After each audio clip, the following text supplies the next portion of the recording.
Bien, como ustedes recordarán, la clase anterior hemos visto aplicaciones que son súper importantes de estadística 1 y hemos visto elementos de estadística 1 que nos ha permitido desarrollar este inciso A de esta práctica que estamos haciendo no para castigarles ni molestarles a ustedes, sino para repasar, por supuesto, cosas que ya deberían saber.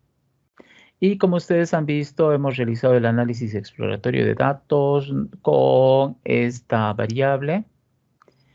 Y con esta variable ya hemos determinado precisamente algo que es importante. También la clase anterior habíamos dicho, ¿no? Que una variable es una característica medible, una característica cuantificable. Y los datos, es decir, los numeritos que obtenemos, esos datos, esos numeritos son los que son objeto de procesamiento, ¿no? Con la ayuda de todo lo que hemos avanzado en estadística 1. Es bien diferente. Una cosa es la variable, que es la característica, y otra cosa son los datos. Variable, característica y los datos. Y como pueden ver, los datos son diferentes. Eso y eso es bueno. ¿Por qué? Porque si los datos son diferentes, entonces la característica tiene como elemento clave el hecho de que es una variable. Entonces la variable es variable porque los datos que configuran esa variable pues, no son iguales, varían.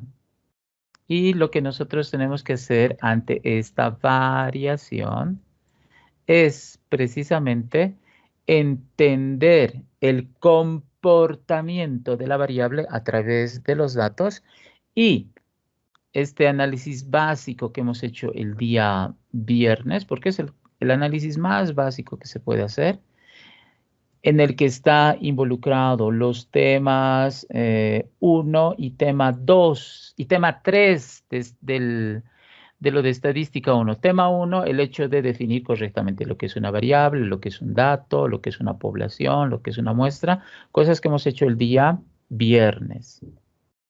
Pero también está la parte del procesamiento de datos, cosa que también hemos hecho el día viernes. Y en la estadística, por lo menos en lo que es estadística 1, en el tema 2 y en el tema 3 de estadística 1, tal como ustedes recordarán por lo que les he mostrado la clase anterior, nos interesa la forma, la tendencia y la variación. Forma, tendencia, variación, forma, tendencia, variación, forma, tendencia, variación. Y según el análisis exploratorio de datos, que es algo que el anterior semestre tenía que ver, por ejemplo, para ver la forma, podemos usar un histograma de frecuencias, un polígono de frecuencias o un gráfico de caja.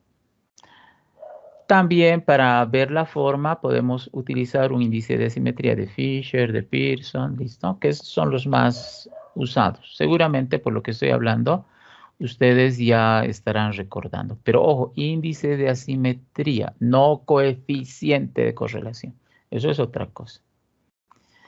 En la tendencia está la media aritmética, la mediana, la moda, etcétera, ¿no? Y ustedes han visto ya en la clase anterior que hemos visto que en Excel hay una función para encontrar la media aritmética. Y también hemos visto en la clase anterior que según el Excel, ¿listo? Cada una de las intersecciones de fila y columna del Excel se anotan como coordenadas. Se anota primero la columna F y luego la fila 54. Y F54 es una coordenada. Pero este F54, que es una coordenada, es un rectángulo dentro de la planilla de Excel. Y ese rectángulo tiene un nombre técnico. Ese rectángulo se llama celda. ¿Listo?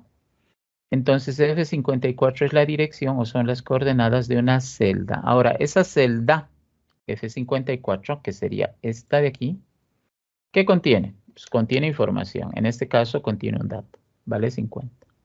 Bien, y hemos visto que trabajar con celdas es bien importante. ¿Ya? Bien, recordando un poco lo que hemos hecho la anterior vez. Pero no solamente está la media aritmética, la mediana, la moda, esas cosas. También está la media geométrica, la media armónica. Y, por ejemplo, en las medidas de variación está la desviación estándar, la desviación media, el intervalo semi-intercuartil, la desviación media cuadrática o varianza, que me imagino, dado que la mayor parte de ustedes el anterior semestre estaban en estadística 1 en segundo semestre, ¿sí? No hablo de las personas que ya pasaron antes, sino del semestre 1 2021. Estaban en estadística 1 y su docente ha sido el coronel Valderrama, Milko Valderrama Medrano. Freddy Milko Valderrama Medrano. Entonces, con él han tenido que haber visto todas estas cosas. Él les ha tenido que haber enseñado todo esto de aquí. Me imagino que lo ha hecho. Y, por ejemplo, para aquellos que quieren trabajar en entidades financieras, ¿listo? A ver, voy a compartir algunas cosas de mi trabajo con ustedes. A ver, me voy a ir a la recopilación de normas. Yendo a la recopilación de normas, voy a ir al índice para que ustedes vean, ¿sí? Que es un material súper amplio y todo eso hay que saber. Por ejemplo, vamos a irnos a lo que es gestión de riesgos, a lo que es riesgo crediticio. Dentro de lo que es riesgo crediticio, vamos a ir, por ejemplo, al reglamento de evaluación y calificación de la cartera de créditos. Dentro del reglamento de evaluación y calificación de la cartera de créditos, vamos a ir a esto y aquí. Fíjense, hay formulitas, información y documentación mínima, información sobre el tamaño de la actividad del empresario. Las entidades de intermediación financiera para establecer el tamaño de la actividad del prestatario deben utilizar los siguientes índices y metodología de cálculo. Rangos de estratificación. Un microempresa es cuando el índice está entre 0 y 0.035. Pequeña empresa, cuando el índice está entre 0.035 y 0.115. Mediana empresa, etc. Número 1. ¿Cuántos niveles hay para el índice? Existe, a ver, ¿cuántos niveles hay para este índice? Para que ustedes vean, jóvenes, y vean que lo que hemos hecho o lo que hemos repasado la clase anterior es bien importante. Nivel 1, listo. Nivel 2, nivel 3 y nivel 4. Pregunta, ¿cómo creen que este índice, y luego les voy a decir cómo se calcula, se diferencia? La respuesta se diferencia con la ayuda de clases, clases, clases, clases, clases. ¿Listo? Eso que la anterior vez habíamos visto. Clases. ¿Cuántas clases hay? 4 clases. ¿Listo? Con la ayuda de las clases se ha hecho esta clasificación. Límite inferior, límite superior. Solamente que el límite superior aquí está abierto. ¿Listo? Pero el límite inferior es hasta 0.085. Obviamente está cerrado. El límite inferior de la segunda clase está abierto. Eso significa que si una empresa tiene el índice de 0.085, se queda en la primera, pero no en la segunda. En la segunda solamente es referencial. El límite superior de la segunda clase, que es 0.115, es un intervalo cerrado, como pueden ver, pero es abierto en el otro. Es decir, si una empresa tiene un índice de 0.115, sería considerado pequeña empresa, pero si sería 0.1152, ya sería mediana empresa, ¿no? Como pueden ver. Entonces, esta clasificación, porque fíjense, es una clasificación del tamaño de la empresa en función a este índice, se ha hecho con la ayuda de clases, de las clases que se identifican en estadística, y en este caso trabajando con 4 clases. Ahora, este índice, si se fijan, este índice de aquí dice, ¿no? Raíz cúbica de esto, esto y esto. Bien, en primer lugar, esto de aquí es una media aritmética. tomando como base 35 millones. Esto de aquí es una media aritmética tomando como base 21 millones. Y este de aquí es una media aritmética tomando como base 100 millones. Pero luego, si se fijan, esos tres resultados se multiplican y se obtiene la raíz cúbica. Este índice es algo que probablemente el anterior semestre hayan visto y se llama media geométrica. Entonces aquí nosotros tenemos la media geométrica de tres ponderaciones que se hacen. Entonces tomo como referencia estas tres ponderaciones y obtengo la media geométrica de esas tres. Así que este índice, que es la raíz cúbica de estas tres ponderaciones, no es nada más ni nada menos que la media geométrica, que me imagino son cosas que ustedes han avanzado. Bien, entonces, fíjense, aquí nosotros tenemos elementos que ya habíamos hablado la clase anterior. Y esto es bien importante porque con esto se hace esta aplicación. Fíjense, les estoy mostrando cosas de mi trabajo. ¿Listo? Y a ver, creo que tengo aquí a la vista. Ah, no. Sí, está aquí. Porque esto el día viernes en la tarde. No ha sido el viernes. Pero está aquí, a ver, les mostraré mejor. ¿Y dónde está? Está aquí, está aquí, está aquí. Bien, ahí está. Determinación del tamaño de la actividad de una empresa. Bien. Por ejemplo, mi empresa es una empresa que se dedica al comercio. El ingreso anual que yo he tenido el año pasado vendiendo todas mis cositas, todo lo que vendo en mi negocio, ha sido 150.000 bolivianos. Entonces, en todo un año he vendido un total de 150.000 bolivianos. He vendido. Es el ingreso bruto. ¿Listo? Y eso normalmente hay que obtener precisamente como los ingresos del estado de resultados, si es que tu empresa lleva registros contables. Es más o menos como si cada mes hubiese realizado ventas por 12.500 bolivianos. ¿Bien? Ahora, la pregunta es, ¿cuánto de capital tengo? Capital. Y uno dice, una cosa bien diferente, ustedes saben, son los ingresos y otra cosa es el capital.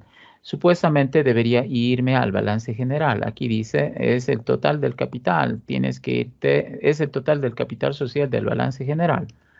Ups, mi empresa lleva contabilidad o no lleva contabilidad. Parece que no lleva contabilidad, pero sí, a ver, viendo todo lo que tengo, todo lo que es capital. Y uno dice, ¿no? ¿Y el capital cómo es? Es activo menos pasivo, ¿no? Ese es el capital. Entonces, todo lo que tienes menos lo que debes, igual capital. Ya, a ver, mi capital será pues unos 40.000 bolivianos. Fíjense, con 40.000 bolivianos puedo generar ingresos de 150.000. Oh, súper. Ahora, ¿cuántas personas trabajan conmigo? Y yo digo, estoy yo y tengo dos ayudantes más. Entre tres trabajamos. Bien. El índice del tamaño de la actividad económica es 0.0063. ¿Y cómo se ha determinado esto? Como es actividad de comercio. Fíjense, el índice es 0.0063, entonces es una microempresa. Mi actividad de comercio tiene el tamaño de una microempresa, pero ¿cómo se ha hecho eso? Todo ese cálculo se ha hecho con esto. Y aquí está, fíjense, para actividades de comercio. Este es para actividades de comercio. Entonces, mis ventas ha dividido entre 35 millones, mi patrimonio ha dividido entre 21 millones, el personal ocupado ha dividido entre 100. Esos tres resultados ha multiplicado y se ha obtenido la raíz cúbica de ese resultado. Y se ha obtenido la media geométrica de estas tres ponderaciones. Y como ustedes entenderán, como el índice de mi empresa era pequeñito, está dentro de este rango de valores, por tanto, mi empresa es una microempresa. Y uno dice, ¿y para qué sirve eso? ¿Para qué sirve esto? Fácil. Esto sirve para lo siguiente. cuando yo vaya a una entidad financiera, ¿qué tipo de crédito voy a pedir? Por ejemplo, vamos a venir aquí y voy a decir, a ver, al Banco Unión iré. Banco Unión. Sí, puedo ir a cualquiera. Iré al Banco Unión. Ya, Banco Unión. A ver, el Banco Unión, ¿qué tipo de créditos me puede ofertar? Créditos. A empresas, ¿no? Empresas. Créditos, capital de inversión, operaciones, líneas de crédito, etcétera, ¿sí? Pero aquí dice empresas, aquí dice pymes y aquí dice microcréditos. ¿Listo? Microcréditos. Fíjense, yo quiero realizar una actividad con el Banco Unión. Ahora, ¿cómo había sido mi empresa? Mi empresa, según el índice que hemos calculado, y está aquí, abajito, aquí, es una microempresa. Entonces, regreso aquí y yo quiero obtener un crédito. Entonces, voy a obtener, como es una microempresa, voy a obtener un microcrédito. ¿Qué es un microcrédito? Son créditos para apoyar al sector productivo comercial, productivo y de servicios, ¿sí? Pero son productos microfinancieros. ¿Qué significa? O sea, créditos chiquititos, en realidad es para microempresas, para empresas pequeñas, ¿sí? Entonces, si yo quiero un crédito, voy a obtener un microcrédito. Pero si mi empresa es pequeña y mediana, voy a pedir un servicio PYME. ¿Listo? PYME, pequeña y mediana empresa. O si es una gran empresa, voy a ir a obtener un crédito para una gran empresa. ¿Listo? Entonces, por ejemplo, yo quiero como es una microempresa, entonces voy a ir al Banco Unión y le voy a decir, deme un microcrédito, quiero un microcrédito. ¿Sí? Y ahí está microcréditos. ¿Para qué quieres? Para comercios, servicios, para el sector productivo y agropecuario, o microcréditos para lo que tú quieras. ¿Sí? ¿O qué quieres? Y uno dice, wow, había habido varias cosas en el Banco Unión. Yo quiero para comercio y servicios, claro, según la simulación que yo he hecho es para comercio y servicios. Entonces entro aquí, requisitos, características, ¿sí? El monto hasta 140,000 me pueden prestar, hasta 36 meses nomás si es capital de operación. Si es capital de inversión es hasta 96 meses. ¿Cuál es la diferencia entre capital de operación y capital de inversión? ¿Sí? ¿Qué diferencia habrá, no? Entre capital de operación y capital de inversión. Bien, uno dice, bueno, seguramente eso es de finanzas. Sí, eso es finanzas. Tienes que saber bien finanzas. Y ya. Así que como ven, aquí hay una súper explicación de cosas de estadística que se utilizan en la gestión de entidades financieras. Clases, media aritmética ponderada y aquí medias aritméticas simples, pero como índice, ¿listo? Y ya está. La estadística se usa, claro que se usa. Y se usa un montón. Y para hacer este tipo de estadística con las cosas que he marcado, y hemos hablado ya el día viernes, y ahora estoy repitiendo, no sé por qué estoy repitiendo, debería estar avanzando. Se necesita bastante lo que son cuartiles. Aquí está cómo se calculan cuartiles. Yo esto no les quiero volver a explicar porque supuestamente ustedes saben. Así que por favor, esto de aquí, como es estadística 1, ustedes tienen que saber. Ahí está, ahí está, ahí está. Y con eso ya se hace todo. ¿Listo? Y con eso se desarrolla esto de aquí, que es lo que han visto el día viernes que yo he hecho. Y obviamente yo le he dado más importancia a la interpretación. La distribución del consumo mensual es asimétrica a la izquierda, sesgada a la derecha, ¿se acuerdan? Eso es lo que habíamos hablado el día martes, o perdón, el día viernes. Significa que el consumo de leche en la muestra es del promedio para abajo, ¿sí? Es inferior al promedio tendiendo a ser bajo, es inferior al promedio tendiendo a ser bajo. Es decir, se consume normalmente una cantidad de leche inferior al promedio, siendo que el promedio era esta parte, ¿no? Que se dividía en dos, que dividía en dos a esta caja. y eso tenía un valor de 22. Entonces, en las personas que tienen hábito, no eran personas, eran familias. En las familias en las que el hábito de consumo de leche estaba presente, normalmente consumían una cantidad de leche inferior al promedio, el promedio o menos, como algo mayoritario. Esa era una característica, ¿no? Y esa era una conclusión. Ahora, la tendencia, ¿cuál es la tendencia? La tendencia era 22, ¿listo? Pero como habíamos visto que esto es algo que representa un promedio, precisamente aquí tenemos eso. La variable tiene un rango de valores que oscila entre 14, que es el dato mínimo, ¿no? Hasta 28 litros, 28 litros. Pero el valor más probable, es decir, el consumo más recurrente es de 22 litros. 22, 22, 22. ¿Por qué? Porque es la tendencia, es el promedio. Es una medida de tendencia, como aquí estamos hablando, tendencia. Y en este caso es la mediana, pero la mediana es un promedio, es una medida de tendencia.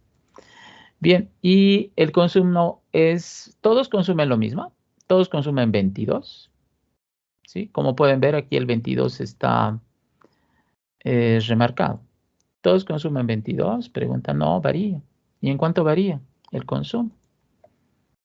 El consumo varía en 4.25 litros, que el día viernes habíamos dicho 4, ¿no? Nos habíamos quedado con el valor 4. El nivel de consumo de leche no es constante, sino que varía de familia en familia en el orden de 4 litros. 4 litros es la diferencia o la variación de consumo, que es el más probable de familia en familia. ¿Ya está? Y como pueden ver, toda esa información la hemos extractado haciendo o aplicando esto que es estadística descriptiva. Es decir, aplicando lo que ustedes han visto en el tema 1, 2 y 3 de estadística 1. 1, 2 y 3 de estadística 1. ¿Listo? Entonces tenemos eso.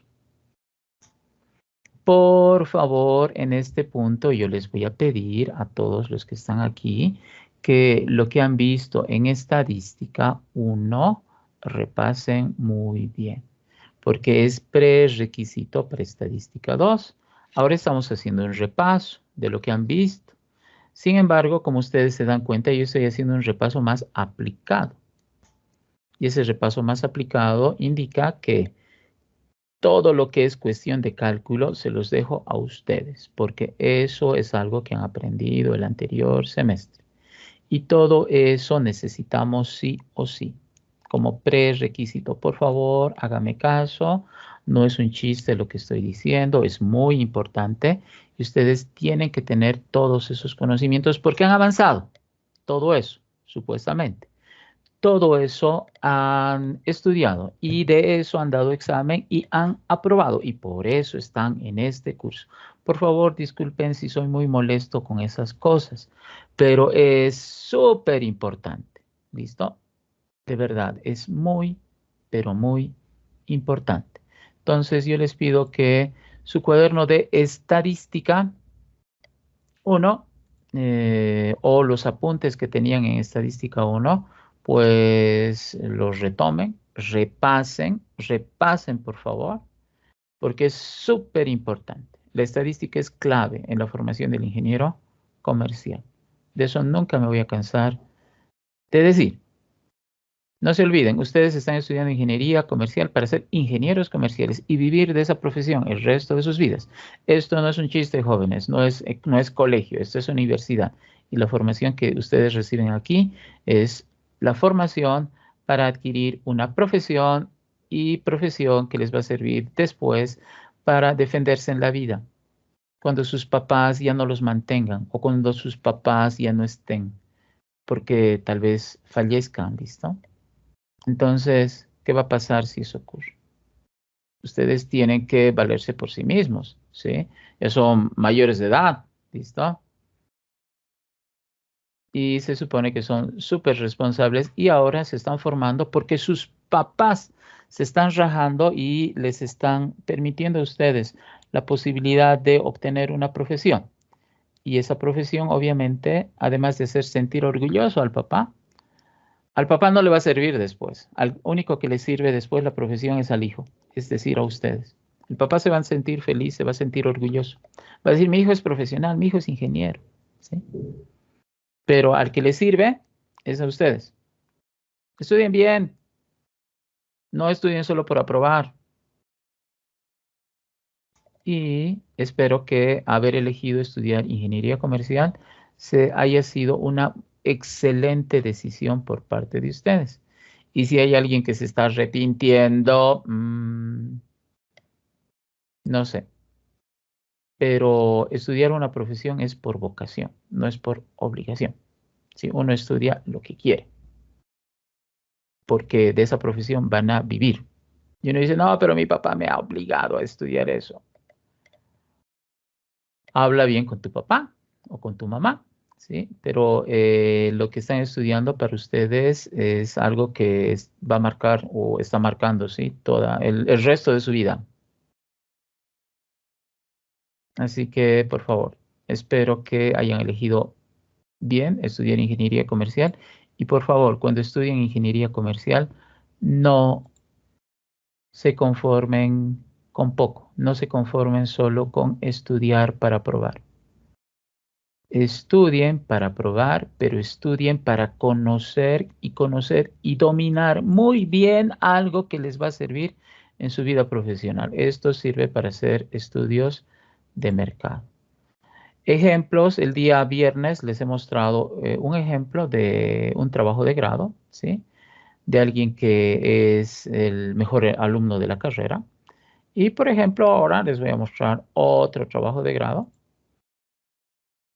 Por ejemplo, del 2016, por ejemplo, de esta señorita, que es ya ingeniera comercial. Ella trabaja en el Banco Nacional de Bolivia, ¿sí? Esta persona trabaja, Jimena Grajeda Ponce, trabaja en el Banco Nacional de Bolivia. Trabaja en la agencia de Quillacollo del Banco Nacional de Bolivia, ¿sí? Y fíjese su trabajo de tesis. Dice, efecto de la aplicación de los métodos o modelos de gestión de calidad utilizados en la ejecución de los procesos administrativos productivos en las MIPES, en las micro y pequeñas empresas afiliadas a Cadepi, que pertenecen al sector de alimentos. ¿Sí? Ahí está su tutor, Marco Antonio Camacho García. Bien, a ver, vamos con esto. A ver. A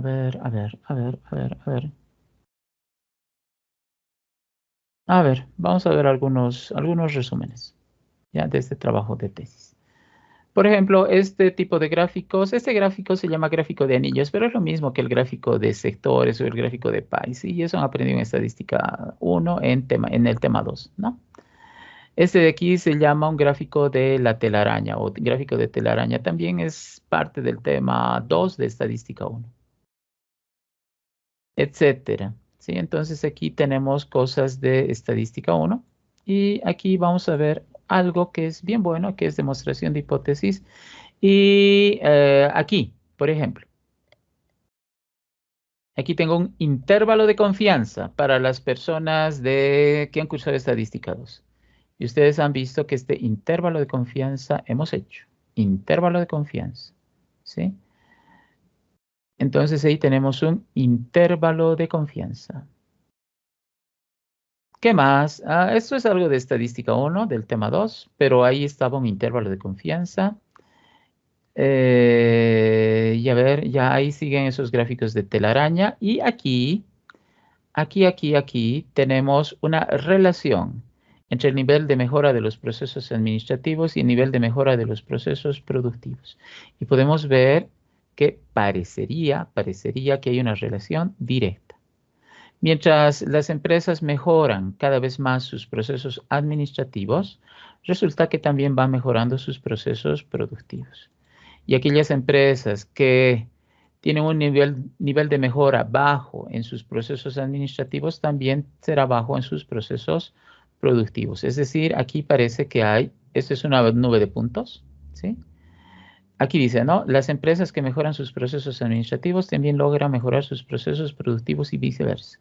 Por tanto, la gestión de calidad, aunque sea empírica, implica un cambio integral en el accionar de las empresas. Es decir, no basta con hacer énfasis en el perfeccionamiento de un área de la empresa, sino que el perfeccionamiento debe ser a nivel integral.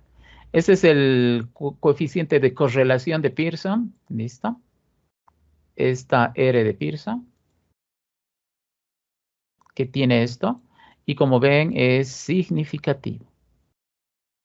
Hay una relación positiva y es significativo. Es muy relevante. Habla de probabilidad, fíjense. ¿Y qué cosa también hay? Aquí hay demostración de hipótesis. Y en esta demostración de hipótesis vemos una tendencia de cumplimiento de factores, etcétera, etcétera, etcétera. Pero, miren, aquí hay una escala de clasificación. Clasificación, ¿sí?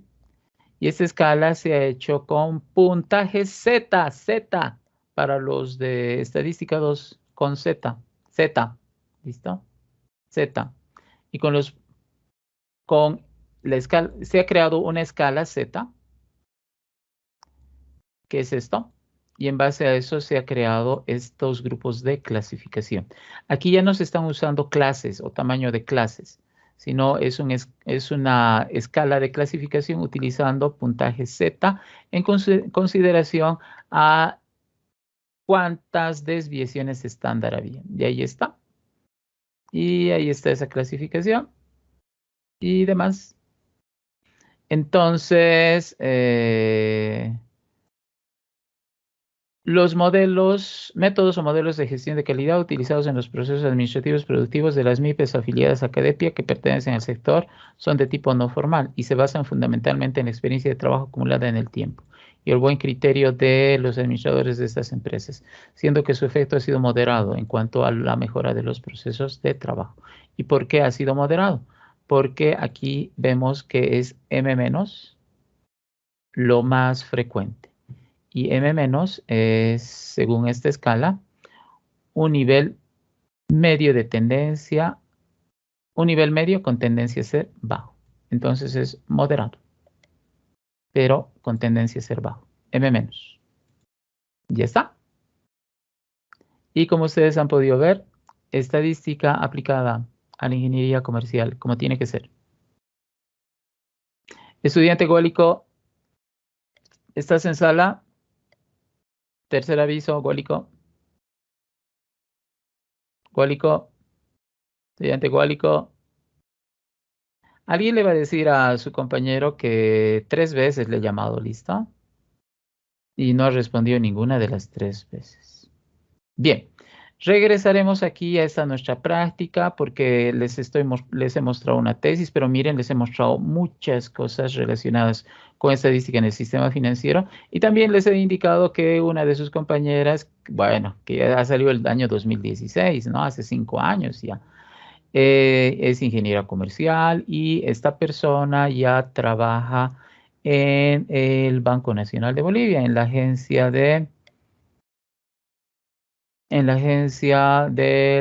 qué bien que estás aquí. ¿Has visto lo que he mostrado ahora? ¿Qué te parece esa super aplicación de la estadística? Con intervalos de confianza, coeficiente de correlación de Pearson, medidas de tendencia, puntaje Z. ¿Has visto?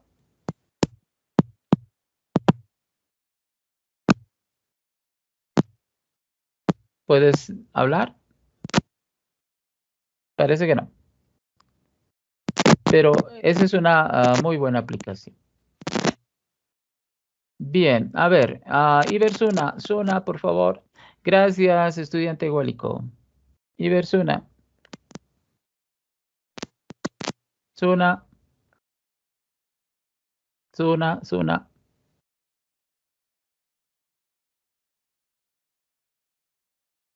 ¿Puedes usar el micrófono, Suna? ¿Estás en sala? Suna. A ver, por favor, los que están atentos y me oyen, pero también me escuchan, levanten la mano. Usen esa opción para levantar la mano, por favor. A ver, levantar la mano, levantar la mano. Gracias, gracias. Guálico, ¿puedes levantar la mano? Crespo. Sí, ya muy bien. A ver, ¿qué otra persona parece que ha dejado las cosas? Chambi, Chambi, está en sala. Me oye, me escucha. Brandon Kadima está en sala. Me oye, me escucha. Bien. Lizeth Meneses está en sala. Me oye, me escucha. Muchas gracias a todas las personas que han levantado la mano. ¿Listo? Entonces parece que la mayor parte sí me oyen, sí, y no solamente me oyen, me escuchan. Parece que dos de sus compañeros no me oyen ni me escuchan, que sería Meneses y también Karima. ¿Listo? Bueno, gracias. Pueden bajar la mano, por favor. Bien, a ver, vamos ¿con quién? ¿Sí? A ver, vamos con Gilmar Mauricio Núñez Torres. Dime, Dígame, por ingeniero. favor, Gilmar, ¿has podido ver todo lo que he mostrado? En estadística 1, No, de esa tesis. sí, ingeniero. ¿Y Estaba has siguiéndole. visto, se usa poco o mucho estadística? Mucho, la verdad que sí entra mucho. Sí, y la pregunta del millón es la siguiente. En estadística uno, todo lo que había que avanzar en estadística uno, que era para hacer el inciso A de esta práctica, ¿han avanzado? ¿Han avanzado bien? Pregunta. ¿Sabes toda esa parte? ¿Dominas bien? Para hacer Sí, esto de aquí. ingeniero. Lo que comentó de las variables, que no es una pregunta, de eso sí hemos logrado avanzar. Perfecto. Y todo ese procesamiento de datos que he hecho para poder responder la pregunta uno, tal como hemos hecho el día viernes y ahora les estoy volviendo a repetir. Sí, ingeniero, pero no eh, con los mismos pasos, digamos, de diferente manera. Pero sí, Pero llegan al resultado, ¿verdad? sí, ingeniero. Ya, está muy bien. Muchísimas gracias. Gracias por participar. Bien, entonces, como ustedes pueden ver, la estadística es bien importante y hace mucho a la formación del ingeniero comercial. Así que la estadística es un instrumento muy valioso que al ingeniero comercial le va a ayudar al momento de procesar los datos de las variables. Bien, entonces vamos a dar por concluido esto de aquí y por favor no se van a preocupar por el solucionario, porque el solucionario les voy a les voy a entregar a ustedes y en el solucionario están todas estas cosas así calculadas y demás, donde ya se va indicando todos los resultados y aquí están las interpretaciones. ¿Listo?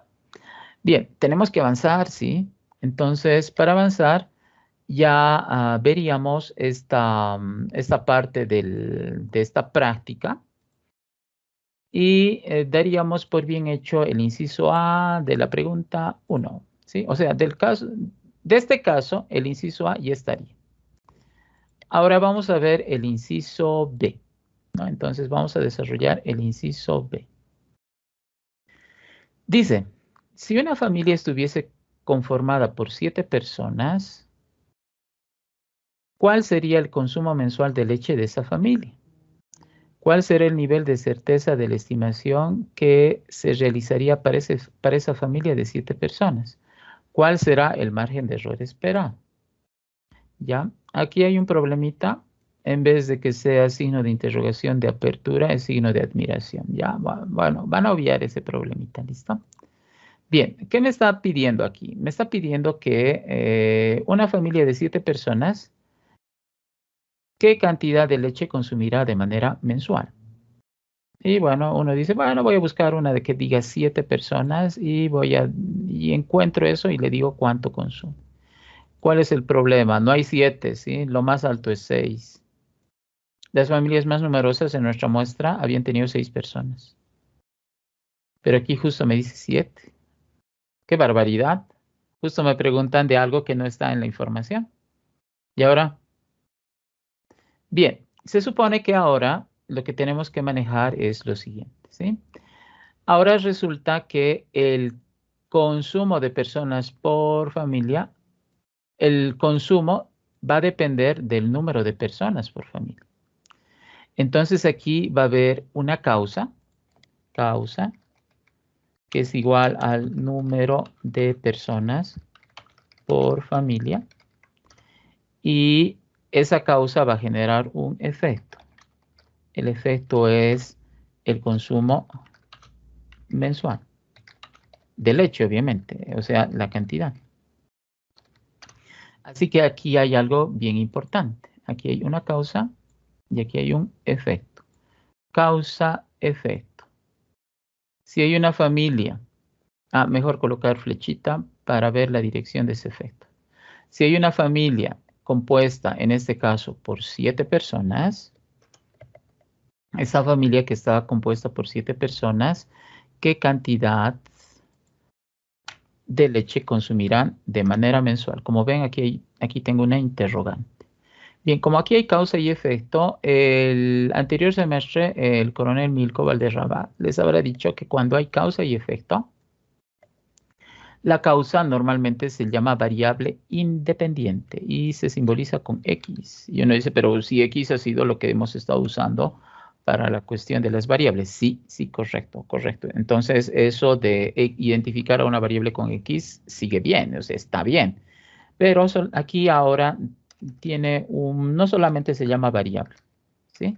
Sino tiene algo extra. Se llama variable causa o variable independiente. Y el efecto ahora tiene otro nombre. El efecto número 1. Cuando hay causa y efecto, tengo que diferenciar la variable causa y la variable efecto. Y voy a diferenciar la variable causa, la variable efecto, cambiando la identificación de la variable. Ahora la variable no se va a llamar X. Ahora la variable se va a llamar Y. Cuando hay dos variables y una de esas variables depende de otra, la variable dependiente se va a llamar Y. Y la otra variable, la que es causa, es decir, la variable independiente, se va a llamar X. Entonces, Y es el efecto. Y entonces es la variable efecto o, como también se llama, variable dependiente. Entonces, ¿qué va a pasar? Aquí resulta que Y depende de X. Y está en función de X.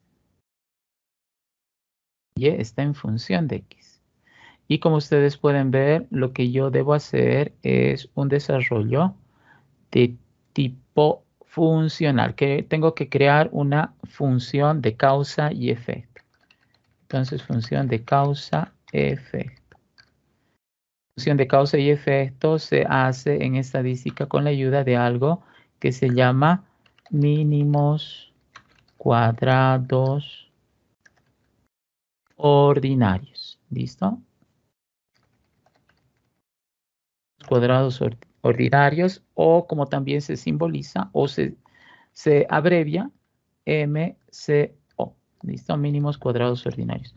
Por favor, y no me voy a cansar de decir esto. Esto de mínimos cuadrados ordinarios es súper importante. Y en otra materia que se ve en quinto semestre, que se llama Econometría 1, mínimos cuadrados ordinarios es la clave. ¿Listo? Mínimos cuadrados ordinarios es clave. Es decir, esta función de causa y efecto es fundamental en Econometría 1. Y el docente de Econometría 1, ustedes sí le conocen. Sí, es el licenciado Rodrigo Paniagua, que es su docente de Microeconomía 2. Entonces, el licenciado Rodrigo Paniagua, que en quinto semestre va a ser su docente de econometría, les va a exigir que sepan esto que en segundo semestre han avanzado, que es mínimos cuadrados ordinarios. Y nosotros vamos a desarrollar mínimos cuadrados ordinarios con la ayuda de la regresión. Regresión lineal. Entonces, como ya veo que estamos a punto de culminar la clase por la hora, les voy a pedir que para el día viernes, y como el día viernes pasamos 3 horas de clases, para el día viernes, por favor, revisen lo que es mínimos cuadrados ordinarios, lo que es regresión lineal, repasando todo el material que tengan. ¿Ya? Entonces, por favor, para el día viernes, repasar lo que es mínimos cuadrados ordinarios, repasar.